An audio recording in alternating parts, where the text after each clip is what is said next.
அனைவருக்கும் வணக்கம். தற்போது பார்த்தீங்கன்னா 2026 சட்டமன்ற தேர்தல் நடந்து முடிஞ்சிருக்குது. இதில் பார்த்தீங்கன்னா நம்ம தமிழக வெற்றி கழக தலைவர் விஜய் அவர்கள் 108 தொகுதி வென்றிருக்காரு.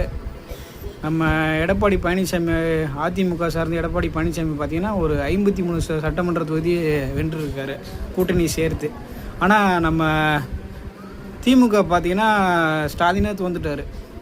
ஆனால் மொத்தம் பார்த்தீங்கன்னா 74 சட்டமன்ற தொகுதி திமுக கூட்டணி சேர்ந்து வென்றிருக்கிறாங்க. ஆனால் டிவிகே தலைவர் விஜய் மட்டும் தனித்த பெரும்பான்மையாக 108 தொகுதி வென்றிருக்காங்க. இருந்தாலுமே ஒரு 12-13 சீட்டு அவங்களுக்கு தேவைப்படுது. என்ன ரீசன் பார்த்தீங்கன்னா ஒரு சீட்டு பார்த்தீங்கன்னா சபாநாயகருக்கு போய்டும். அதை நம்ம ஓட்டில் சேகம் பண்ண முடியாது. அவருக்கு 2 தொகுதி நின்று இருக்காரு, 1 ரிசைன் பண்ணி ஆகணும். ஆனால் 106 தொகுதி தான் கணக்கு எடுத்துக்கப்படும்.